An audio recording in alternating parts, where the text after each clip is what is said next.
ನೋಡ್ತಾ ಇದ್ರ BBC news. ನಾನು ಸ್ವಾಗತ್. ಹಾಸನ ಜಿಲ್ಲೆಯ ದಿನದ ಪ್ರಮುಖ ಸುದ್ದಿಗಳ ಕ್ವಿಕ್ ರೌಂಡ್ ಆಫ್ ನಲ್ಲಿ ಮೊದಲದಾಗಿ ಹೆಡ್ಲೈನ್ಸ್. ಶಾಲಾ ಮಕ್ಕಳ ಕೈಯಲ್ಲಿ ಮಂತ್ರಿಯ ಫೋಟೋ, ಸ್ವಾಗತದ ಹೆಸರಲ್ಲಿ ವಿದ್ಯಾರ್ಥಿಗಳ ದುರ್ಬಳಕೆ ಆರೋಪ, ಸಾರ್ವಜನಿಕರಿಂದ ತೀವ್ರ ಆಕ್ರೋಶ. ಉದ್ಘಾಟನೆಗೂ ಮುನ್ನವೇ ಕಳಪೆ ಕಾಮಗಾರಿ, 106 ಕೋಟಿ ವೆಚ್ಚದ ರಸ್ತೆ ಗುಂಡಿಮಯ, ಗುತ್ತಿಗೆದಾರರ ಹಾಗೂ ಅಧಿಕಾರಿಗಳ ಬೇಜವಾಬ್ದಾರಿತನಕ್ಕೆ ಸಾರ್ವಜನಿಕರ ತೀವ್ರ ಆಕ್ರೋಶ. ಬೀದಿ ಬದಿ ಮೀನು ವ್ಯಾಪಾರ ಮಾಡ್ತಾ ಇದ್ದ ಮಹಿಳೆ ಮೇಲೆ ದೌರ್ಜನ್ಯ, ಮಹಾನಗರ ಪಾಲಿಕೆ ಸಿಬ್ಬಂದಿಯಿಂದ ಹಲ್ಲೆ, ಮಾಧ್ಯಮದ ಮುಂದೆ ಸಂತ್ರಸ್ತೆಯ ಅಳಲು. ಹಾಸನ ಜಿಲ್ಲೆಯನ್ನ ಬರಪೀಡಿತ ಪ್ರದೇಶ ಅಂತ ಘೋಷಿಸಿ ರೈತರಿಂದ ಟ್ರ್ಯಾಕ್ಟರ್ ಜಾಥಾ, ರೈತ ಪರ ಸಂಘಟನೆಗಳಿಂದ ಬೃಹತ್ ಪ್ರತಿಭಟನೆ. ಸಾರ್ವಜನಿಕ ಸ್ಥಳದಲ್ಲಿ ಜಾತಿ ನಿಂದನೆ ಆರೋಪ, ಮಾರಣಾಂತಿಕ ಹಲ್ಲೆಗೆ ಯತ್ನ, ಶಿಸ್ತು ಕ್ರಮಕ್ಕೆ ಆಗ್ರಹ.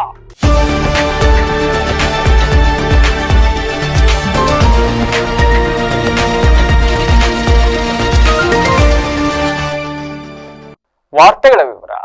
ಪುಸ್ತಕ ಹಿಡಿದು ವಿದ್ಯಾರ್ಜನೆ ಮಾಡಬೇಕಾದಂತಹ ಮಕ್ಕಳ ಕೈಯಲ್ಲಿ ಇದೀಗ ರಾಜಕೀಯ ನಾಯಕರ ಭಾವಚಿತ್ರವನ್ನ ಹಿಡಿಸಿ ರಸ್ತೆ ಬದಿ ಸಾಲಾಗಿ ನಿಲ್ಲಿಸಿ ಪುಕ್ಕಟ್ಟೆ ಪ್ರಚಾರ ಗಿಟ್ಟಿಸಿಕೊಳ್ಳುವ ಗೀಳಿನಿಂದ ಯಾರೀ ಐಡಿಯಾ ಕೊಟ್ರು, ಯಾಕೆ ಇದನ್ನ ಮಾಡಿದ್ರು ಅಂತ ಗೊತ್ತಿಲ್ಲ. ಆದ್ರೆ ಹಾಸನ ಜಿಲ್ಲೆಯ ಅರಸೀಕೆರೆಯಲ್ಲಿ ನಡೆದಿರ್ತಕ್ಕಂಥ ಘಟನೆ ಇವತ್ತೆಲ್ಲ ಒಂದು ಕಡೆ ಸಾರ್ವಜನಿಕ ವಲಯದಲ್ಲಿ ಬಹಳ ಟೀಕೆ ಹಾಗೂ ಚರ್ಚೆಗೆ ಒಳಗಾಗ್ತಾ ಇರ್ತಕ್ಕಂಥದ್ದು. ಹಾಸನಕ್ಕೆ ನೂತನ ಉಸ್ತುವಾರಿ ಸಚಿವರಾಗಿ ಅರಸೀಕೆರೆ ವಿಧಾನಸಭಾ ಕ್ಷೇತ್ರದ ಶಾಸಕರಾಗಿರ್ತಕ್ಕಂಥ ಶಿವಲಿಂಗೇಗೌಡ ಅವರು ಆಯ್ಕೆಯಾಗಿದ್ದಾರೆ. ಬಹಳ ಸಂತೋಷ. ಜಿಲ್ಲೆಯವರಿಗೆ ಒಂದು ಸಚಿವ ಸ್ಥಾನ ಸಿಕ್ತು ಅಂತ ಜಿಲ್ಲೆಯ ಜನ ಒಂದಿಷ್ಟು ನಿಟ್ಟುಸಿರು ಬಿಡ್ತಾ ಇದ್ದಾರೆ. ಜಿಲ್ಲೆಗೆ ಒಂದಿಷ್ಟು ಒಳ್ಳೆಯ ಕೆಲಸಗಳನ್ನ ಶಿವಲಿಂಗೇಗೌಡರು ಮಾಡಬಹುದು ಅಂತಕ್ಕಂಥ ನಿರೀಕ್ಷೆ, ಇವೆಲ್ಲವೂ ಕೂಡ ಪಾರ್ಟ್ 1. ಮತ್ತೊಂದು ಕಡೆ ಅರಸೀಕೆರೆಯಲ್ಲಿ ಪ್ರಮಾಣ ವಚನ ಸ್ವೀಕರಿಸಿದ ಬಳಿಕ ಮೊದಲ ಬಾರಿಗೆ ಅರಸೀಕೆರೆಗೆ ಶಿವಲಿಂಗೇಗೌಡರು ಭೇಟಿಯನ್ನು ಕೊಟ್ಟರು ನಿನ್ನೆ. ಈ ಸಂದರ್ಭದಲ್ಲಿ ಅವರನ್ನ ಸ್ವಾಗತ ಮಾಡೋದಕ್ಕೆ ಅವರ ಕಣ್ಣಿನ ಮುಂದೆ ಕಾಣಿಸಿಕೊಂಡು ನಾಳೆ ಅದರಿಂದ ಏನೇನು ಉಪಯೋಗ ಪಡ್ಕೊಳ್ಳಕ್ಕೆ ಒಂದಿಷ್ಟು ನಾಯಕರುಗಳು ಬಿರುಸಿನ ತಯಾರಿಯನ್ನ ನಡೆಸಿದ್ರು. ಅದ್ದೂರಿ ಸ್ವಾಗತವನ್ನ ಕೋರಲಾಯ್ತು. ಎಸ್, ಕೋರ್ಕಳಿ, ನಿಮ್ ನಾಯಕರು, ನಿಮ್ ಪಕ್ಷ, ನಿಮ್ಮಿಷ್ಟ, ಫೈನ್. ಆದರೆ ಇವೆಲ್ಲವನ್ನ ಮೀರಿ ಸ್ವಾಗತ ಕಾರ್ಯಕ್ರಮಕ್ಕೆ ಕಾನೂನಲ್ಲಿ ಅವಕಾಶ ಇಲ್ದೋದ್ರು ಕೂಡ ಸರ್ಕಾರಿ ಶಾಲೆ, ಮುರಾರ್ಜಿ ದೇಸಾಯಿ ಶಾಲೆಗಳು ಸೇರಿದಂತೆ ಅರಸೀಕೆರೆಯ ವಿವಿಧ ಸರ್ಕಾರಿ ಶಾಲೆ ವಿದ್ಯಾರ್ಥಿಗಳನ್ನ ಮಧ್ಯಾಹ್ನದಿಂದ ಕರ್ಕೊಂಡ್ಬಂದ್ಬಿಟ್ಟು ಆ ಬಿಸಿಲಲ್ಲಿ ನಿಲ್ಸಿ ರೋಡ್ ಪಕ್ಕದಲ್ಲಿ ಹೈವೇ ರಸ್ತೆ ರೋಡಲ್ಲಿ ನಿಲ್ಸ್ಕೊಂಡು ಅವ್ರ ಕೈಗೆ ಶಿವಲಿಂಗೇಗೌಡರು ಭಾವಚಿತ್ರ ಕೊಟ್ಟುಬಿಟ್ಟು ನೀವು ನಿಲ್ಲಿಸ್ಕೊಂಡು ಅವ್ರ ಮೇಲೆ ಹೂವಿನ ಸ್ವಾಗತ ಅಂತೆ ಸಚಿವರು ಕೈ ಮುಕ್ಕೊಂಡು ಬರ್ತಕ್ಕಂಥದ್ದಂತೆ. ಅವ್ರ ಮುಂದೆ ಶಾಲಾ ಅವಧಿಯಲ್ಲಿ ಸರ್ಕಾರಿ ಶಾಲೆ ವಿದ್ಯಾರ್ಥಿಗಳನ್ನ ಒಂದು ಖಾಸಗಿ ಪಕ್ಷದ, ಕಾಂಗ್ರೆಸ್ ಪಕ್ಷದ ಕಾರ್ಯಕ್ರಮಕ್ಕೆ ಬಳಸ್ಕೊಳ್ಳೋದಕ್ಕೆ ಮೊದಲು ಐಡಿಯಾ ಕೊಟ್ಟವನು ಯಾರು ಅನ್ನೋದು ಮೊದಲನೇ ಪ್ರಶ್ನೆ. ಎರಡನೇದು, ಅನುಮತಿ ಕೊಡ್ತಕ್ಕಂಥವ್ರು ಕಣ್ಣು ಮುಚ್ಕೊಂಡು ಹೆಂಗ್ ಅನುಮತಿ ಕೊಟ್ರು ಅನ್ನೋದು ಎರಡನೇ ಪ್ರಶ್ನೆ. ಇಲ್ಲ ನಮ್ಗೀಗ ಕ್ಷೇತ್ರ ಶಿಕ್ಷಣಾಧಿಕಾರಿಗಳು ಏನ್ ಮಾಡ್ತಾ ಇದ್ರು ಅದ್ಯಾರೋ ಮೊನ್ನೆ ನೋಡ್ತಾ ಇದ್ದೆ ನಾನು. ಇದೇ ಅರಸೀಕೆರೆಯ ಶಿಕ್ಷಣ ಸಂಯೋಜಕರ ಯಾರೋ ಒಬ್ರು, ನಾನು ಅವ್ರ ಹೆಸರು ಮೊನ್ನೆ ನೋಡ್ತಾ ಇದ್ದೆ. ಶಿವಲಿಂಗೇಗೌಡರಿಗೆ ಜೈ, ಶಿವಲಿಂಗೇಗೌಡರಿಗೆ ಜೈ ಅಂತ ಹೇಳ್ಬಿಟ್ಟು ಪ್ರಮಾಣ ವಚನ ಸ್ವೀಕಾರ ಮಾಡ್ತಕ್ಕಂಥ ಸಂದರ್ಭದಲ್ಲಿ ನಿಂತ್ಕೊಂಡು ಜೈಕಾರ ಕೂಗ್ತಾ ಇದ್ರು. ಇನ್ನೇನ್ ಮಾಡಕ್ ಸಾಧ್ಯ? ಅವರು ಇಂತಹ ಅಧಿಕಾರಿಗಳು, ಆಡಳಿತ ಪಕ್ಷಗಳು ಮತ್ತೊಂದು ಇನ್ನೊಂದು ರಾಜಕೀಯ ಗುಲಾಮರುಗಳಾಗಿ ಜೈಕಾರ ಕೂಗೋದಾದ್ರೆ ನೀವು ನಿಮ್ಮಿಂದ ಏನ್ ಎಕ್ಸ್ಪೆಕ್ಟ್ ಮಾಡಕ್ ಸಾಧ್ಯ? ನಾವು ಅದರ ರಿಸಲ್ಟ್ ಇದು, ಅದರ ಪರಿಣಾಮ, ಅದರ ರಿಸಲ್ಟ್ ಇವತ್ತು ಶಾಲಾ ವಿದ್ಯಾರ್ಥಿಗಳನ್ನ ರೋಡಲ್ಲಿ ನಿಂತ್ಕೊಂಡು ಯಾವ್ದೋ ಒಂದು ಖಾಸಗಿ ಕಾರ್ಯಕ್ರಮ ಅಂತ ಬಳಸ್ತೀನಿ ನಾನು ಪದನ, ಒಂದು ಪಕ್ಷದ ರಾಜಕೀಯ ಕಾರ್ಯಕ್ರಮ ಅದು. ಶಿವಲಿಂಗೇಗೌಡರನ್ನ ಸ್ವಾಗತ ಮಾಡ್ತಾ ಇರ್ತಕ್ಕಂಥದ್ದು. ಶಾಸಕರಾಗಿದ್ದಾರೆ, ಜನ ಆಯ್ಕೆ ಮಾಡಿದ್ದಾರೆ, ಅವರ ಪಕ್ಷ ಅವ್ರನ್ನ ಸಚಿವರನ್ನಾಗಿ ಮಾಡಿದೆ. ಇನ್ನು ಯಾವ ಸಚಿವರು ಅಂತ ಕೊಟ್ಟಿಲ್ಲ ಅವ್ರಿಗೆ.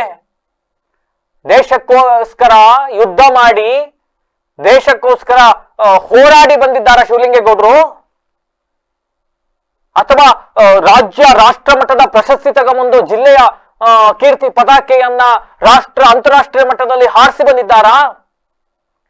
ಅಥವಾ ಇನ್ನೂ ಒಂದು ಹೆಜ್ಜೆ ಮುಂದೆ ಹೋಗಿ ಹಾಸನ ಜಿಲ್ಲೆಯ ಸಚಿವರನ್ನ ಶಿಕ್ಷಣ ಸಚಿವರನ್ನಾಗಿ ನೇಮಕ ಮಾಡ್ಬಿಟ್ಟಿದ್ದಾರೆ, ಹಂಗಾಗಿ ಶಿಕ್ಷಣ ಇಲಾಖೆಯಿಂದ ಮಕ್ಕಳು ಕರ್ಕೊಂಡ್ಬಂದು ಸ್ವಾಗತ ಮಾಡುತ್ತೀವಿ ಅಂತ ಹೇಳ್ತೀರಾ? ರೀ, ಇದೊಂದು ಪ್ರೊಸೆಸ್ ರೀ. ರಾಜಕೀಯವಾಗಿ, ಪೊಲಿಟಿಕಲ್ ಆಗಿ ಇದೊಂದು ಪ್ರೊಸೆಸ್. ಒಬ್ರು ಶಾಸಕರು, ಅವ್ರಿಗೊಂದು ಮಂತ್ರಿಗಿರಿ ಸಿಕ್ಕಿದೆ, ಅವ್ರಿಗೊಂದು ಪಕ್ಷದಿಂದ ಸ್ವಾಗತ ಕೊಡ್ತಾ ಇದಾರೆ. ಇದಕ್ಕೆ ಮಕ್ಕಳನ್ನ ಹೆಂಗ್ ಬಳಸ್ಕೊಂಡ್ರಿ ನೀವು? ಒಂದು ವೇಳೆ ಹೈವೇಲ ಮಕ್ಕಳನ್ನ ದುಡ್ಡು ನಿಲ್ಸ್ಕೊಂಡಿದ್ರಲ್ಲ, ತಳ್ಳಾಡಿ ನೂಕಾಡಿ ಆ ಕಡೆಯಿಂದ ಯಾವ್ದಾದ್ರು ವೆಹಿಕಲ್ ಬರ್ಬೇಕಾದ್ರೆ ಮಕ್ಳಿಗೆ ಏನಾದ್ರು ಒಂದು ಅವಘಡ ಸಂಭವಿಸಿದ್ರೆ ಯಾವನ್ ಉತ್ತರ ಕೊಡ್ತಾ ಇದ್ರಿ ಇದಕ್ಕೆ? ಯಾರು ಹೊಣೆ ಹೊರ್ತಾ ಇದ್ರಿ ಇದಕ್ಕೆ? ಆ ಮಕ್ಕಳುಗಳ ಪ್ಯಾರೆಂಟ್ಸ್ ಇಂದ ಪರ್ಮಿಷನ್ ತಗೊಂಡಿದ್ರ ನೀವು? ನಾವು ಶಾಲಾ ಬದಿಯಲ್ಲಿ ಇವ್ರನ್ನ ಕರ್ಕೊಂಡು ಹೋಗಿ ಬಿಸಿಲಲ್ಲಿ ನಿಲ್ಸ್ಕೊಂಡು ರಾಜಕೀಯ ಮುಖಂಡರುಗಳ ಫೋಟೋ ಕೈಯಲ್ಲಿ ಇಟ್ಟುಬಿಟ್ಟು ಕೂಗಿಸ್ತೀವಿ, ಜೈಕಾರ ಕೂಗಿಸ್ತೀವಿ, ನಮ್ ಬೆಳೆ ನಾವು ಬೇಯಿಸ್ಕೊತೀವಿ ಅಂತ ಲೆಟರ್ ಬರ್ಸ್ಕೊಂಡಿದ್ದೀರಾ ನೀವು? ಆಡಳಿತ ಪಕ್ಷ ಆಗಿರ್ಬೋದು, ಯಾವ್ದೇ ಪಕ್ಷ ಆಗಿರ್ಬೋದು ರೀ, ಯಾರ್ಯಾರು ಏನೇನ್ ಕೆಲಸ ಮಾಡ್ಬೇಕು ಅದನ್ನ ಮಾಡ್ಬೇಕು. ನಿಮ್ ಶೋ ಆಫ್ ಗಳು ತೋರ್ಸ್ಕೊಳಕ್ಕೆ ಮಕ್ಳು ಜೀವನ ಪಣ ಕೆಡೋದಲ್ಲ. ಈ ವಿಚಾರದಲ್ಲಿ ಯಾರು ಈ ವಿಚಾರದಲ್ಲಿ ಲೋಪ ಎಸಗಿದ್ದಾರೆ ಅವ್ರ ವಿರುದ್ಧ ಕ್ರಮ ತಗೊಳ್ಳಿ. ಹೆಂಗ್ ಕ್ರಮ ತಗೊಳ್ತೀರಿ? ನಿಮ್ದೇ ಪಕ್ಷ, ನಿಮ್ ಪಕ್ಷ ಸಚಿವರಿಗೆ ಜೈಕಾರಕ್ಕೆ ಹೋಗಿದ್ದಾರೆ. ಯಾವ ನಿರೀಕ್ಷೆ ಮಾಡೋಣ ನಿಮ್ಮಿಂದ ಕ್ರಮ ತಗೊಳ್ಳೋದು? ಎಸ್. ಹಾಸನ ನಗರದ ಹೃದಯ ಭಾಗದ ಗೆನ್ನಾರ್ ವೃತ್ತದಿಂದ ಚನ್ನಪಟ್ಟಣಕ್ಕೆ ಸಂಪರ್ಕ ಕಲ್ಪಿಸುವ ಪ್ರತಿಷ್ಠಿತ ಹಾಸನದ ಬಹು ನಿರೀಕ್ಷಿತ, ನಾವು ಬುದ್ಧಿ ಬಂದಾಗಿಂದಲೂ ಕೂಡ ನೋಡ್ತಾನೆ ಇದ್ದೀವಿ, ಇವತ್ತವರೆಗೂ ಕೂಡ ಕಾಮಗಾರಿ ಸ್ಟಾರ್ಟ್ ಆಗಿ ಅದೆಷ್ಟು ದಶಕಗಳು ಹಾಕೋಯ್ತೋ ಇನ್ನು ಆಮೆಗತಿಯಲ್ಲಿ ಕಾಮಗಾರಿ ಸಾಕ್ತಾನೆ ಇದೆ. ಫ್ಲೈಓವರ್ ಮುಗಿತಾ ಇಲ್ಲ. ಯಾವ ಹಂತಕ್ಕೆ ವೇಗವಾಗಿ ನಡೀತಾ ಇದೆ ಅಂತಂದ್ರೆ ಈಗಾಗಲೇ ಒಂದು ಬದಿಯ ಫ್ಲೈಓವರ್ ನ ಜನರ ಸಂಚಾರಕ್ಕೆ ಮುಕ್ತಗೊಳಿಸಿದಾರಲ್ಲ, ಈಗಾಗಲೇ ಅದೇ ಕಿತ್ತೋಯ್ತಾಯ್ತಂತೆ. ಇನ್ನೂ ಕೂಡ ಉದ್ಘಾಟನೆ ಆಗಲಿಲ್ಲ. ಇಲ್ಲಿವರೆಗೂ ಕೂಡ 106 ಕೋಟಿ ರೂಪಾಯಿ ಅಂದಾಜು ವೆಚ್ಚದಲ್ಲಿ ಮೇಲ್ಸೇತುವೆಯನ್ನ ನಿರ್ಮಾಣ ಮಾಡಿದ್ರು. ಆದ್ರೆ ಈಗಾಗಲೇ ಕಳಪೆ ನಿರ್ವಹಣೆಯಿಂದಾಗಿ ಅಲ್ಲಲ್ಲಿ ಕಿತ್ತು ಹೋಗ್ತಾ ಇದೆ. ಸಣ್ಣ ಪುಟ್ಟ ಗುಂಡಿಗಳು ಬಿದ್ದು ಹಳ್ಳ ಕೊಳ್ಳಗಳಾಗಿ ಮಾರ್ಪಟ್ಟಾಗಿದ್ದಾವೆ.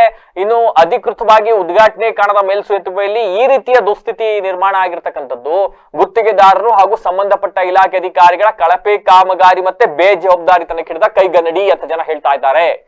ಜನರ ತೆರಿಗೆ ಹಣವನ್ನ ನೀರಂಗೆ ಖರ್ಚು ಮಾಡಿ ನಿಗದಿತ ಅವಧಿಯಲ್ಲಿ ಮಾಡಿದ್ರೆ 10 ರೂಪಾಯಿ ಆಯ್ತಾ ಇದ್ ಕಾಮಗಾರಿನ ಇವರು ವಿಳಂಬ ಮಾಡ್ಕೊಂಡು ಬಂದು 10 ರೂಪಾಯಿ ಆಗ್ತಾ ಇದ್ ಕೆಲಸನ ಇವತ್ತು 60, 70 ರೂಪಾಯಿ, 80 ರೂಪಾಯಿ ಮಾಡ್ತಾ ಇದ್ದಾರೆ. ಟೆಂಡರ್ ಆಗಿದ್ದು ಎಷ್ಟಕ್ಕೆ? ರೀಟೆಂಡರ್ ಎಷ್ಟಾಯ್ತು? ಯಾರ್ ಹೊಣೆ ಇದಕ್ಕೆ? ಯಾರ್ ದುಡ್ಡದು? ಯಾರ್ ಮನೆ ಜೋಮಿಂದ ತಗೊಬಂದ್ ಕೊಟ್ರು? ನಮ್ ತೆರಿಗೆ ದುಡ್ಡು. ರಾಜ್ಯ ಸರ್ಕಾರ, ಕೇಂದ್ರ ಸರ್ಕಾರ 50-50 ಅನುಪಾತದಲ್ಲಿ 55% ಅನುಪಾತ ಹಾಕೊಂಡು ಕೆಲಸ ಮಾಡ್ತಾ ಇದೆ. 50% ಕೆಲಸ ಆಗಿದೆ. ಇನ್ನ 50% ಕೆಲಸ ಆಗಕ್ಕೆ ದುಡ್ಡಿಲ್ಲ, ದುಡ್ಡು ರಿಲೀಸ್ ಮಾಡ್ತಾ ಇಲ್ಲ. ದಿನಕ್ಕೆ 4 ಜನ ಬರ್ತಾರೆ, ನಾನು ಕೆಲಸ ಮಾಡ್ತಾ ಇದ್ದೀನಿ, ಕೆಲಸ ನಿಂತಿಲ್ಲ ಅಂತ ತೋರ್ಸಕ್ಕಲ್ಲಿ ಕೆಲಸ ಮಾಡ್ತಾವ್ರೆ. ಫ್ಲೈಓವರ್ ಮುಗಿಸ್ಬೇಕು ಅಂತ ಕೆಲಸ ಮಾಡಿ ಎಷ್ಟೊತ್ತಿಗೆ ಮುಗ್ದೋಗ್ಬಿಟ್ಟಿರೋದು. ಆದ್ರೆ ಇವ್ರು ನಾವು ಇಲ್ಲಿ ಕೆಲಸ ಮಾಡ್ತಾ ಇದ್ದೀವಿ, ನಾಳೆ ಅಲ್ಲಿ ಯಾರು ಕೆಲಸ ಮಾಡಿದ್ರೆ ನಾವು ಕ್ಯಾಮ್ರಾ ಇಟ್ಕೊಂಡು ತೋರಿಸ್ಬಿಡ್ತೀವಲ್ಲ ನಿಂತೋಯ್ತು ಕಾಮಗಾರಿ ಅಂತ. ಅದಕ್ಕೆ 4 ಜನ ನಿಂತ್ಕೊಂಡು ಅಲ್ಲಿ ನಾವು ಕೆಲಸ ಮಾಡ್ತಾ ಇದ್ದೀವಿ ಅನ್ನೋ ತರ ಕೆಲಸ ಮಾಡ್ತಾ ಇದ್ದಾರೆ. ಇನ್ನೊಂದ್ ಕಡೆ ಈಗ ಆಲ್ರೆಡಿ ಕಿತ್ತೋಗಿದೆ. ಆ ಹಂಗ್ರಳ್ಳಿ ಯಾವ್ದೋ ಒಂದು ಹಿಂಗೆ ಫ್ಲೈಓವರ್ ಮಾಡಿದ್ರು, ಉದ್ಘಾಟನೆಯಾಗ 1 ವರ್ಷದಲ್ಲಿ 8 ಸಲ ಬಿದ್ದೋಗಿತ್ತದು. ಈಗ ಮತ್ತೆ ಅದನ್ನು ಕೆಡ್ತಾವ್ರೆ, ಅದು ಕೂಡ ಇನ್ನೂ ಉದ್ಘಾಟನೆ ಆಗ್ಲಿಲ್ಲ. ಇದು ಕೂಡ ಅದೇ ಸ್ಥಿತಿ. ರಸ್ತೆಗಳೆಲ್ಲ ಕಿತ್ತೋಯ್ತಾವೆ, ಟಾರ್ ಹಾಕ್ತಾ ಇದಾರೆ, ಆದ್ರೂ ಕೂಡ ಕಿತ್ ಬರ್ತಾ ಇದೆ. ಇದಕ್ಕೆ ಯಾರ್ ಹೊಣೆ, ಯಾರ್ ದುಡ್ಡು ಹೇಳರಿಲ್ಲ ಕೇಳರಿಲ್ಲ. ಪರಿಣಾಮ ಹಿಂಗಾಗ್ತಾ ಇದೆ.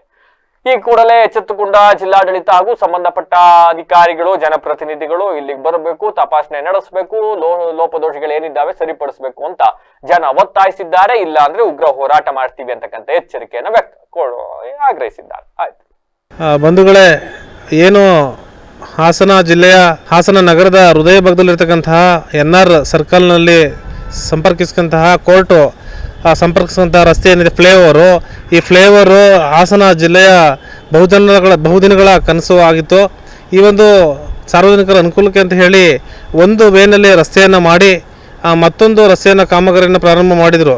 ಈಗಾಗಲೇ ಓಪನ್ ಆಗೋಕ್ಕೂ ಮುಂಚೆ ನಾವೆಲ್ಲರೂ ಗಮನಿಸ್ಬೋದು, ಪ್ರತಿನಿತ್ಯ 100 ಕಿರಿಕಿರಿಗಳನ್ನ ಅನುಭವಿಸ್ತಿದ್ದೀವಿ, ಅನಾಹುತಗಳನ್ನ ಅನುಭವಿಸ್ತಿದ್ದೀವಿ. 100 ಗುಂಡಿಗಳು ಬಿದ್ದಿದೆ, ಅವ್ಯವಸ್ಥೆ ಆಗಿದೆ. ಇಷ್ಟೆಲ್ಲರ ನಡುವೆ ಪಕ್ಕದಲ್ಲಿರ್ತಕ್ಕಂಥ ಮತ್ತೊಂದು ಫ್ಲೈಓವರ್ ರಸ್ತೆನ ರೆಡಿ ಮಾಡ್ತಿದ್ದಾರೆ. ಇದ್ರ ಗುಣಮಟ್ಟನೂ ಕೂಡ ಸರಿಯಾಗಿಲ್ಲ, ಸರಿಯಾದ ರೀತಿಯಲ್ಲಿ ಕಾಪಾಡ್ಕೊಳ್ಬೇಕು. ಜೊತೆಗೆ ಇಲ್ಲಿರ್ತಕ್ಕಂತಹ ನಮ್ಮ ಸ್ಥಳೀಯ ಜನಪ್ರತಿನಿಧಿಗಳಾಗಿರ್ತಕ್ಕಂತಹ MLA ಅವರು ಸ್ವರೂಪ್ ಅವರಾಗಿರ್ಬೋದು ಅಥವಾ MP ಅವರಾಗಿರುವಂತಹ ಶ್ರೇಯಸ್ ಆಗಿರ್ಬೋದು, ಈ ಕಡೆ ಗಮನ ಕೊಡಬೇಕು.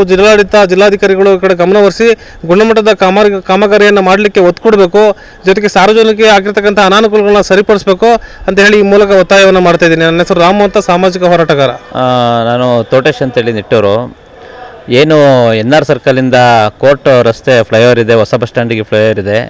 ಅದು ಮೊದಲೇ ಜನಗಳಿಗೆ ಓಡಾಡಲಿಕ್ಕೆ ಅನುಕೂಲ ಆಗಲಿ ಅಂಥೇಳಿ ಒಂದು ಕಡೆ ಮಾಡಿ ಒನ್ ವೇಯಲ್ಲಿ ಓಡಾಡೋಂಗೆ ವ್ಯವಸ್ಥೆ ಮಾಡಿದರು, 2 ವೇ ಥರ. ಅದು ಕೂಡ ಗುಂಡಿ ಬಿದ್ದಿದೆ. ಜೊತೆಗೆ ಇನ್ನೊಂದು ಬದಿದು ರಸ್ತೆ ಇನ್ನೂ ಕಾಮಗಾರಿ ನಡೀತಾ ಇದೆ. ಹಂಗಾಗಿ ಅದು ಇನ್ನೂ ಪೂರ್ಣ ಆಗಿಲ್ಲ. ಇಲ್ಲಿ ವೆಹಿಕಲ್ಗಳು ಜಾಸ್ತಿ ಆಗ್ತಾ ಇದ್ದಾವೆ. ಹಂಗಾಗಿ ಗುಂಡಿ ಬಿದ್ದಿರೋದನ್ನು ಈ ಕೂಡಲೇ ಅಧಿಕಾರಿಗಳು ಸೂಕ್ತ ರೀತಿ ಕಾನೂನು ರೀತಿ ಕ್ರಮ ತಗೊಂಡು ಆ ಗುಂಡಿಗಳು ಮುಚ್ಚಿ ಸಾರ್ವಜನಿಕರಿಗೆ ಅನುಕೂಲ ಆಗೋಂಗೆ ಓಡಾಡಲಿಕ್ಕೆ ಅವಕಾಶ ಮಾಡಿಕೊಡ್ಬೇಕು ಅಂಥೇಳಿ ಎಲ್ಲರನ್ನೂ ಕೇಳ್ಕೊಳ್ತೀನಿ. ಸುಪ್ರೀಂ ಕೋರ್ಟು ಒಂದು ಆದೇಶ ಮಾಡ್ತದೆ, ಬೀದಿ ಬದಿ ಫುಟ್ಪಾತ್ಗಳೇನಿದ್ದಾವೆ ಅದು ಸಾರ್ವಜನಿಕನ ಹಕ್ಕು, ನಡೀತಕ್ಕಂತ ಹಕ್ಕು. ಅಲ್ಲಿ ಒತ್ತುವರಿ ಮಾಡ್ಕೊಂಡು ಅಂಗಡಿ ಮಳಿಗೆಗಳದು ಮತ್ತೊಂದು ಇನ್ನೊಂದು ಇವೆಲ್ಲನೂ ಮಾಡ್ತಕ್ಕಂಥ ತಪ್ಪು, ಅದನ್ನ ತೆರವುಗೊಳಿಸಿ ಅಂತ ಹೇಳ್ತಪ್ಪ. ಹೇಳಿದ್ದೆ ತಡ ಮಹಾನಗರ ಪಾಲಿಕೆ ಅವರು ಫುಲ್ ಆಕ್ಟಿವ್ ಆಗಿ ಹೋಗ್ಬಿಟ್ರು. ಇಡೀ ರಾಜ್ಯದಲ್ಲಿ ಆಗಿದ್ದಾರೆ, ಅದ್ರಲ್ಲಿ ಹಾಸನದವ್ರಂತೂ ಅದ್ ಏನ್ ಆಕ್ಟಿವ್ ಆಗಿ ಹೋಗ್ಬಿಟ್ರು ಅಂತ ಅಂದ್ರೆ, ಯಾವ ಬಡವರು ಒಂದೊತ್ತಿನ ಊಟಕ್ಕೋಸ್ಕರ ನೆಚ್ಕೊಂಡು ಜೀವನ ಮಾಡೋರು ಫುಟ್ಪಾತ್ ಮೇಲೆ ಅಂಗಡಿ ಹಾಕೊಳ್ಳಂಗಿಲ್ಲ, ಶ್ರೀಮಂತರನ್ನ ಪ್ರಶ್ನೆ ಮಾಡಂಗಿಲ್ಲ. ಹಾಸನದಲ್ಲಿ ಎಷ್ಟೆಷ್ಟು ದೊಡ್ಡ ದೊಡ್ಡ ಮಳಿಗೆಗಳು, ಎಷ್ಟು ದೊಡ್ಡ ದೊಡ್ಡ ಕಂಪನಿಗಳು ಫುಟ್ಪಾತ್ಗಳನ್ನ ಪಾರ್ಕಿಂಗ್ ಲಾಟ್ ಮಾಡ್ಕೊಂಡಿದ್ದಾವೆ, ಫುಟ್ಪಾತ್ಗಳನ್ನ ಒತ್ತುವರಿ ಮಾಡ್ಕೊಂಡಿದ್ದಾವೆ. ಅದನ್ನ ಕೇಳೋ ಯಾವ ನೈತಿಕತೆ, ಅದನ್ನ ಕೇಳ್ತಕ್ಕಂಥ ಗಡ್ಸು ಯಾವ ಅಧಿಕಾರಿಗಳಿಗೂ ಇಲ್ಲ. ಆ ಬೀದಿ ಬದಿಲಿ ಸಣ್ಣ ಪುಟ್ಟ ವ್ಯಾಪಾರ ಮಾಡ್ಕೊಂಡು ಜೀವನ ಮಾಡ್ತಿರ್ತಾರೆ. ಇವತ್ತು ಅದೇ ಕತೆ ಹಾಸನದಲ್ಲಿ ಆ ಪೃಥ್ವಿ ಥಿಯೇಟರ್ ಮುಂಭಾಗ ಅಲ್ಲೊಂದಿಷ್ಟು ಮಹಿಳೆಯರು ಈ ಏಡಿ ಮೀನು ಇಂಥವೆಲ್ಲನೂ ತಗೊಬಂದು ವ್ಯಾಪಾರ ಮಾಡ್ತಾರೆ. ಆ ಪಾರ್ಕ್ ಇದೆಯಲ್ಲ ಅದ್ರ ಪಕ್ಕ, ಪಾರ್ಕ್ ಮುಂದೆ. ಈ ಸಂದರ್ಭದಲ್ಲಿ ಯಾರೋ ನಗರಸಭೆ ಸಿಬ್ಬಂದಿ ಒಬ್ಬ ಹೋಗಿದೆ, ತೆಗಿಯಮ್ಮ ಇಲ್ಲಿ ಹಾಕಂಗಿಲ್ಲ, ಸುಪ್ರೀಂ ಕೋರ್ಟ್ ಹೇಳೈತೆ. ಸರಿ, ಬಾಯಿ ಮಾತಲ್ಲಿ ಹೇಳಿ, ಒತ್ತುವರಿ ಮಾಡ್ಕೊಂಡ್ ಬಿಟ್ಟಿದ್ರು, ವಶಕ್ಕೆ ಪಡ್ಕೊಳ್ಳಿ, ಕಾನೂನಾತ್ಮಕವಾಗಿ ಕ್ರಮ ತಗೊಳಕ್ಕೆ ಸಾಧ್ಯತೆ ಇದೆಯಾ, ಕ್ರಮ ತಗೊಳ್ಳಿ. ಯಾವ ಮಾನದಂಡದಲ್ಲಿ ನೀವು ಹಲ್ಲೆ ಮಾಡಕ್ಕೆ ಪರ್ಮಿಷನ್ ಇದೆ ನಿಮಗೆ? Supreme court ಹೇಳಿದ್ಯಾ?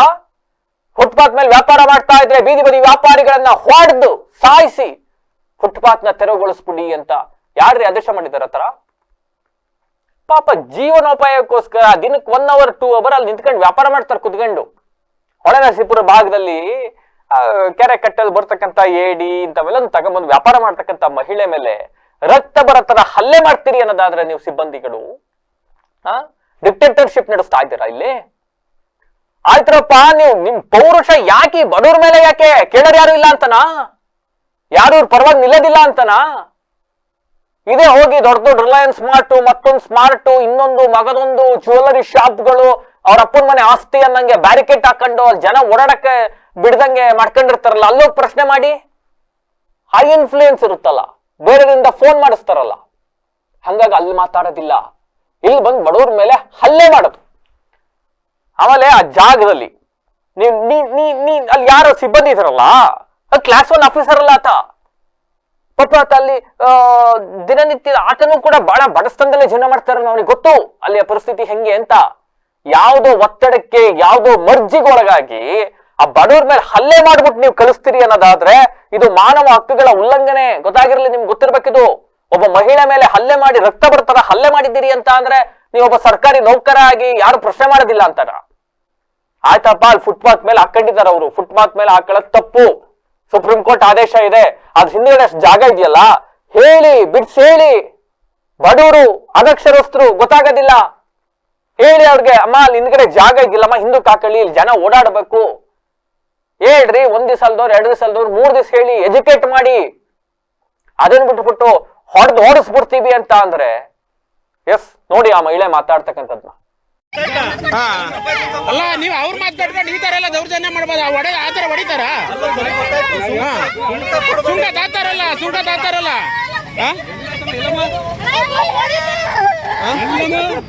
ಅಲ್ಲಿ ನೋಡಿ, ಅಲ್ಲಿ ರಕ್ತ ಬರ್ತಾ ಇಲ್ವಾ? ಅಲ್ಲಿ ಕಣ್ಣಿ ಹೊಡೆದಿರ ಏನಾಗಬೇಕಾಯ್ತು? ಕಣ್ಣಿ ಹೊಡಿತಾರೆ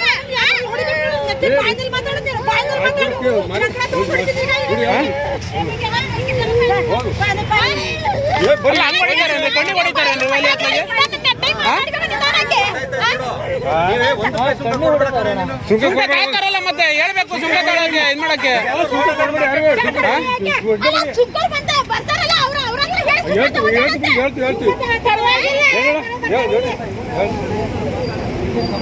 ಈಗ ಹಾಸ್ಪಿಟಲ್ ಕರ್ಕೊಂಡೋಗಿ ತೋರಿಸಿ, ಹಾಸ್ಪಿಟಲ್ ಕರ್ಕೊಂಡೋಗಿ ಅವ್ರನ್ನ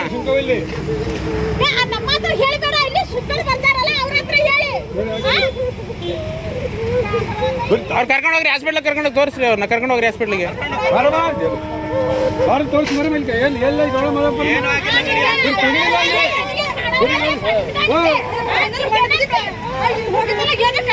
ಹೊಳೆನರಸೀಪುರದಿಂದ ಇಲ್ಲಿ ಮಾರಕ್ಕೆ ಬರ್ತೀವಿ ಸರ್. ಸ್ವಲ್ಪ ಹುಡಿ ತೊಗೊಂಡು ಮೀನು ನಾವು ವ್ಯಾಪಾರ ಬಡವರು, ನಾವು ಊಟ ಮಾರಕ್ಕೆ ಬಂದು ಜೀವನ ಮಾಡಕ್ಕೆ ಬರ್ತಾ ಇದೀವಿ. ಮಕ್ಕಳಿಗೆ ಜೀವನ ಆಗಲಿ ಅಂತ ನಮಗೆ ಹಿಂಗೆ ಕಣ್ಣಿಗೆ ಹೊಡೆದ್ಬಿಟ್ಟು ರಕ್ತ ಸುರಿದ್ಬಿಟ್ಟು ಹೊಡೆದಿದ್ದಾರೆ ಸರ್. ಹಂಗೆ ಜೀವನ ಮಾಡಿ ನಮಗೆ ಎಲ್ಲರೂ ಬಂದ್ಬಿಟ್ಟು ಹಿಂಗೆ ರಗಳೆ ಮಾಡ್ತಾರೆ ಸರ್. ನಮಗೆ ಬಡವ್ರು ನಾವು. ಮುನ್ಸಿಪೇಟೆಯವರು ದಯಾನನ್ನ ಅಂತೆ ದಯಣ್ಣ ದಯಾ ತುಲ್ಲವ ಅಣ್ಣ ದಯಾ ಅಣ್ಣನ ಇಲ್ಲಿ ಹೊಡೆದಿದ್ರು. ಇಲ್ಲಿ ಕಣ್ಣಿಗೆ ನನಗೆ ಕಣ್ಣಿಗೆ ಹೊಡೆದ್ರು. ಮುನ್ಸಿಪೇಟೆಯವರು ಅವರು ನಾವು ಮೀನು ಮಾರ್ತೀವಿ ಅಂತ ಅದು ಮತ್ತೆ ಹೊಟ್ಟೆ ಕಿಚ್ಚಲ್ಲಿ ಇದು ಮಾಡ್ತಾ ಇದ್ದಾರೆ. ನಮಗೆ ಕೊಲೆ ಮಾಡಿದ್ರೇನು ನಾಳೆ ನಮಗೆ ಕೊಲೆ ಮಾಡಿಬಿಟ್ಟು ಹಿಂಗೆ ಓಡಿ ಹೋಗ್ತಾರೆ ಸರ್. ಯಾವಾಗ ಬಂದ್ರೇನು ರಗಳೆನೇ ಮಾಡ್ತಾರೆ. ನಮಗೆ ಮೀನು ಮಾರ್ಕೊಡೋಕ್ಕಿಲ್ಲ, ಒಂದು ಸ್ವಲ್ಪ ಏಡಿ ತರ್ತೀವಿ ಮಕ್ಕಳಿಗೆ. ನಾವು ಜೀವನ ಮಾಡೋದಕ್ಕೆ ತಿನ್ನೋಕೆ ಬರ್ತೀವಿ ಇಲ್ಲಿ ನಾವು. ಬಂದಾಗ ಹೇಳ್ತಾ ನಾವು ಚೆನ್ನಾಗಿ ಮಾತು ಹೇಳ್ತಾ ಬೇಕಾದ್ರೆ ನಮಗೆ ಕಣ್ಣಿಗೆ ಹೊಡೆದ್ಬಿಟ್ಟು ರಕ್ತ ಸುರಿತಾರೆ ಸರ್. ಅವ್ರಿಗೆ ಏನು ಮಾಡಬೇಕು? ಹೊಳೆ ನರಸೀಪುರ ನಾವು ಬಡವರು ಸರ್. ನಮಗೆ ಯಾಕೆ ಹಿಂಗೆ ರಗಳೆ ಮಾಡ್ತಾರೆ ಅಂತ ಗೊತ್ತಾಗಿಲ್ಲ. ಬೆಸ್ತರು ನಾವು ಗಂಡಿಗೆ ಮಕ್ಕಳು ಸರ್. ನಾವು ಎಷ್ಟು ಹುಡಿ ಮೀನು ತೊಗೊಂಡು ಬಂದು ಜೀವನ ಮಾಡ್ತಾ ಇದ್ದೀವಿ. ನಮಗೆ ಬಂದುಬಿಟ್ಟು ಹೊಡಿತಾರೆ, ರಕ್ತ ಸುರಿತಾರೆ. ಅಂಗಡಿ ತೆಗಿ ಅಂತ ಹೇಳ್ತಾ ಇದ್ದಾರೆ ಸರ್. ಕಳಪೆ ಮೆಕ್ಕೆಜೋಳ ಬೀಜದಿಂದ ಬೆಳೆ ನಷ್ಟ ಅನುಭವಿಸಿರುವ ರೈತರಿಗೆ ಎಕರೆಗೆ 50,000 ಪರಿಹಾರ ನೀಡಬೇಕು. ಹಾಸನ ಜಿಲ್ಲೆಯನ್ನ ಬರಪೀಡಿತ ಪ್ರದೇಶ ಅಂತ ಘೋಷಿಸಬೇಕು ಹಾಗೂ ಕೃಷಿ ಮತ್ತೆ ಹೈನುಗಾರಿಕೆ ಸಾಲವನ್ನ ಸಂಪೂರ್ಣ ಮನ್ನಾ ಮಾಡಬೇಕು ಅಂತ ಆಗ್ರಹಿಸಿ ಕರ್ನಾಟಕ ರಾಜ್ಯ ರೈತ ಸಂಘ ಹಾಗೂ ಹಸಿರು ಸೇನೆ ವತಿಯಿಂದ ನಗರದಲ್ಲಿ ಬೃಹತ್ ಟ್ರ್ಯಾಕ್ಟರ್ ಜಾಥಾ ಹಾಗೂ ಪ್ರತಿಭಟನೆಯನ್ನು ನಡೆಸಲಾಯಿತು. ಉದ್ದೂರು ರಿಂಗ್ ರೋಡ್ ಬೈಪಾಸ್ ನಿಂದ ಆರಂಭವಾದ ಜಾಥಾ ನಗರದ ಪ್ರಮುಖ ರಸ್ತೆಗಳಲ್ಲಿ ಸಾಗಿ ಜಿಲ್ಲಾಧಿಕಾರಿ ಕಚೇರಿ ತಲುಪಿತು. ಬಳಿಕ ರೈತರು ಧರಣಿ ನಡೆಸಿ ಸರ್ಕಾರದ ವಿರುದ್ಧ ಆಕ್ರೋಶವನ್ನು ವ್ಯಕ್ತಪಡಿಸಿದರು. ಕಳಪೆ ಬೀಜದಿಂದ ಬಿಳಿಸುರಿ ರೋಗ ಕಾಣಿಸಿಕೊಂಡು ಮೆಕ್ಕೆಜೋಳ ಬೆಳೆ ಹಾಳಾಗ್ತಾ ಇದೆ. ರೈತರು ಸಾವಿರಾರು ರೂಪಾಯಿ ನಷ್ಟವನ್ನ ಅನುಭವಿಸ್ತಾ ಇದ್ದಾರೆ ಇದರಿಂದ ಅಂತ ಪ್ರತಿಭಟನಾಕಾರರು ತಮ್ಮ ಅಳಲನ್ನ ತೋಡಿಕೊಂಡ್ರು. ಬೆಳೆ ವಿಮೆ ಕಂತು ಸರ್ಕಾರವೇ ಭರಿಸಬೇಕು, ರೈತರ ಸಾಲ ಮನ್ನಾ ಮಾಡಬೇಕು, ಜಾನುವಾರುಗಳಿಗೆ ಉಚಿತ ಮೇವು ಹಾಗೂ ಬೋರ್ವೆಲ್ಗಳಿಗೆ ನಿರಂತರ ವಿದ್ಯುತ್ ನೀಡಬೇಕು ಅಂತ ಇದೇ ಸಂದರ್ಭದಲ್ಲಿ ಒತ್ತಾಯಿಸಿದರು. ಮೈಕ್ರೋ ಫೈನಾನ್ಸ್ಗಳು, ಡಿಸಿಸಿ ಬ್ಯಾಂಕಿನ ಅಧ್ಯಕ್ಷರು ಅಥವಾ ಅವರ MD ಅವರು ಅಲ್ಲಿ ಜಿಲ್ಲಾಧಿಕಾರಿಗಳ ಕಚೇರಿಗೆ ಬರಬೇಕು. DC ಅವರು ಅರಸೀಕೆರೆಗೆ ಹೋಗಿರೋದನ್ನ ನಮ್ಮ ಪೊಲೀಸ್ ಇಲಾಖೆ ಮೂಲಕ ನಮಗೆ ಗೊತ್ತಾಗಿದೆ. ಆದರೆ ನಾವು ಹೇಳ್ತೀವಿ, ಅಲ್ಲಿ ಹೋಗಿರೋದು ಜಿಲ್ಲಾಧಿಕಾರಿಗಳು ನಿಮ್ಮ ವಿಷಯವನ್ನ ಮುಖ್ಯಮಂತ್ರಿ ಸರ್ಕಾರಕ್ಕೆ ಹೇಳಕ್ಕೆ ಹೋಗಿದ್ದಾರೆ. ಅವರು ಹೇಳಿಬಿಟ್ಟು ಕೂಡಲೇ ನಮ್ಮ ಸಭೆಗೆ ಬಂದು ಎಲ್ಲ ಇಲಾಖೆಗಳನ್ನ ಎದುರುಗಡೆ ಕೂರಿಸಿ ಮಾತನಾಡಲೇಬೇಕು. ಇವತ್ತು ಆಗ್ಬೋದಾ? ಈಗ ಬೇಗ ಮನೆಗೆ ಹೋಗ್ಬೇಕಾ?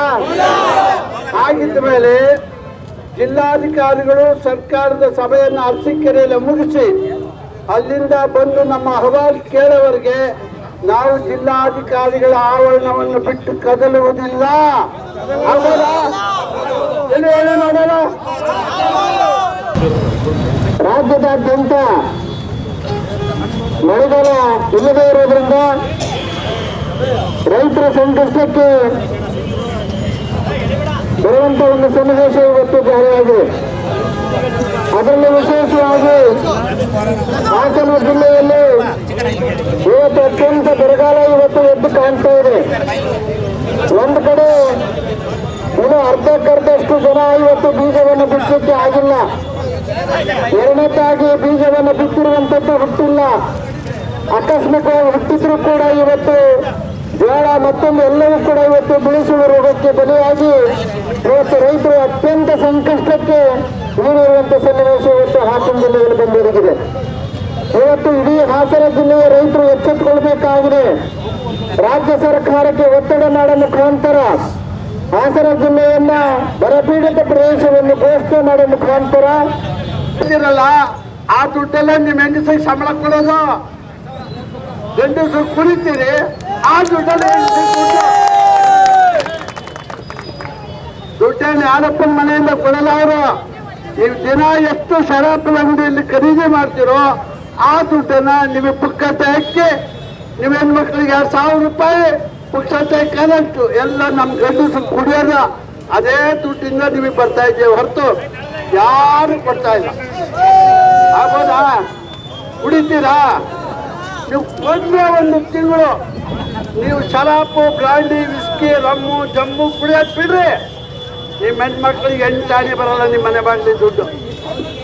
ಅಂದ್ರೆ ಅರ್ಥ ಏನು ಅಂದ್ರೆ ನಮ್ಮ ಕೈಯಲ್ಲೇ ಅವ್ಯವಹಾರವನ್ನು ಮಾಡಿಸಿ ಅಕ್ರಮ ದುಡ್ಡನ್ನು ಸರ್ಕಾರ ಸಂಪಾದನೆ ಮಾಡಿ ನಮಗೆ ದೇವಸ್ಥಾನಗಳ ತರ ಭಿಕ್ಷುಕರು ಕೊಟ್ಟಂಗೆ ಕೊಟ್ಟು ನಮ್ಮನ್ನ ಬೇಬಿಕಾರ್ಯ ಮಾಡ್ತಾ ಇದ್ದಾರಲ್ರಿ. ಸಾರ್ವಜನಿಕ ಸ್ಥಳದಲ್ಲಿ ಜಾತಿ ನಿಂದನೆ, ಅವಾಚ್ಯ ಶಬ್ದಗಳಿಂದ ನಿಂದನೆ, ಮಾರಣಾಂತಿಕ ಹಲ್ಲೆ ಹಾಗೂ ಕೊಲೆ ಬೆದರಿಕೆ ಹಾಕಲಾಗಿದೆ ಅಂತ ಆರೋಪಿಸಿ ಕುರಿಕಾವಲು ಗ್ರಾಮದ ಮೀನಾಕ್ಷಿ ಹಾಗೂ ಅವರ ಮಗ ಚನ್ನರಾಯಪಟ್ಟಣ ಗ್ರಾಮಾಂತರ ಪೊಲೀಸ್ ಠಾಣೆಗೆ ದೂರನ್ನ ನೀಡಿದ್ದು, ಆರೋಪಿಗಳ ವಿರುದ್ಧ ಸೂಕ್ತ ಕಾನೂನು ಕ್ರಮ ಕೈಗೊಳ್ಳುವಂತೆ ಗೋವಿಂದ ಅವರು ಆಗ್ರಹಿಸಿದರು. ಸುದ್ದಿಗೋಷ್ಠಿಯಲ್ಲಿ ಮಾತನಾಡಿದ ಅವರು, ಪರಿಶಿಷ್ಟ ಜಾತಿಯ ಹೊಲೆಯ ಸಮುದಾಯಕ್ಕೆ ಸೇರಿದ ನಮಗೆ ಆಗಸ್ಟ್ 6ನೇ ತಾರೀಕು ಬೆಳಗ್ಗೆ ನಮ್ಮ ಮನೆಯ ಬಳಿ ಕಿರಣ, ನಿರ್ಮಲಾ, ಹೇಮಾಕ್ಷಿ ಹಾಗೂ ಪ್ರತಿಭಾ ಅಂತಕ್ಕಂಥವ್ರು ಬಂದು ಜಾತಿ ನಿಂದನೆ ಮಾಡಿ ಅವಾಚ್ಯ ಶಬ್ದಗಳಿಂದ ಬೈದು ತಮ್ಮ ಜಮೀನಿಗೆ ಆಡು ಬಿಟ್ಟಿರೋದಾಗಿ ಆರೋಪಿಸಿ ಜಗಳ ಮಾಡಿದ್ದಾರೆ. ಅಂಡ್ ನಂತರ ಪೊಲೀಸ್ ಠಾಣೆಗೆ ದೂರು ನೀಡಿದ ಬಳಿಕ ಮಧ್ಯಾಹ್ನದ ವೇಳೆ ಮತ್ತೆ ಗ್ರಾಮಕ್ಕೆ ಬಂದು ಆರೋಪಿಗಳು ತಮ್ಮ ಮೇಲೆ ಮತ್ತೆ ಹಲ್ಲೆ ನಡೆಸಿದ್ದಾರೆ. ಕಲ್ಲಿಂದ ತಲೆಗೊಡೆದು, ಕಾಲಿಂದ ತುಳಿದು, ಎಲ್ಲ ಒಟ್ಟಿನಲ್ಲಿ ಬಹಳ ಮಾರಣಾಂತಿಕ ಹಲ್ಲೆ ನಡೆಸಿದ್ದಾರೆ. ಇಷ್ಟಾದ್ರೂ ಕೂಡ ಅವ್ರ ಮೇಲೆ ಕ್ರಮ ಆಯ್ತಾ ಇಲ್ಲ. ಅಂಡ್ ಇದ್ರ ಜೊತೆಗೆ ಜಗಳ ಆಡಬೇಕಾದ್ರೆ ಆಕೆ ತಾಳಿ ಏನೋ ಕಿತ್ಕೊಂಡಿದ್ದಾರಂತೆ, 50,000 ರೂಪಾಯಿ ಜೋಬಲ್ಲಿದ್ದ ದುಡ್ಡು ಕೆಳಗೆ ಬಿದ್ದಾಗ ಅದನ್ನೂ ತಗೊಂಡು ಹೋಗಿದ್ದಾರಂತೆ ಇಂತೆಲ್ಲ ದೂರಲ್ಲಿ ಹೇಳಿದ್ದಾರೆ. ಸ್ಥಳದಲ್ಲಿದ್ದ ತಿಮ್ಮಪ್ಪ, ಪ್ರದೀಪ್ ಹಾಗೂ ರೇಣುಕಮ್ಮ ಕುಮಾರ್ ಅವರು ಜಗಳ ಬಿಡಿಸಿದ್ದಾರೆ ಅಂತ ತಿಳಿಸಿರ್ತಕ್ಕಂತ ಮೀನಾಕ್ಷಿ ಬಳಿಕ ಚನ್ನರಾಯಪಟ್ಟಣ ಸಾರ್ವಜನಿಕ ಆಸ್ಪತ್ರೆಗೆ ದಾಖಲಾಗಿರುವುದಾಗಿ ತಿಳಿಸಿದ್ರು. ಆಸ್ಪತ್ರೆ ಬಳಿ ಕೂಡ ಬಂದು ಬೆದರಿಕೆಯನ್ನ ಹಾಕಲಾಗಿದ್ದು, ಅಟ್ರಾಸಿಟಿ ಪ್ರಕರಣ ದಾಖಲಿಸಿದ್ರೆ ತಮ್ಮ ವಿರುದ್ಧ ಹಲವು ಪ್ರಕರಣಗಳನ್ನು ದಾಖಲಿಸಿ ಕೋರ್ಟಿಗೆ ಅಲ್ದಾಡಿಸ್ತೀವಿ ಅಂತಕ್ಕಂತ ಬೆದರಿಕೆ ಹಾಕಿದ್ದಾರೆ. ಹಾಗಾಗಿ ಬಡ ಕುಟುಂಬ ನಮಗೆ ರಕ್ಷಣೆ ನೀಡಬೇಕು ಅಂತ ಒತ್ತಾಯಿಸಿದ್ದಾರೆ. ಇನ್ನು ಸುದ್ದಿಗೋಷ್ಠಿಯಲ್ಲಿ ಶಿವಮ್ಮ, ದೇವರಾಜ್ ಹಾಗೂ ಗೋವಿಂದ್ ಅಂತಕ್ಕಂಥವ್ರು ಹಾಜರಿದ್ದರು.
ಈಗ ತಮ್ಮ ಹೆಡ್ಲೈನ್ಸ್.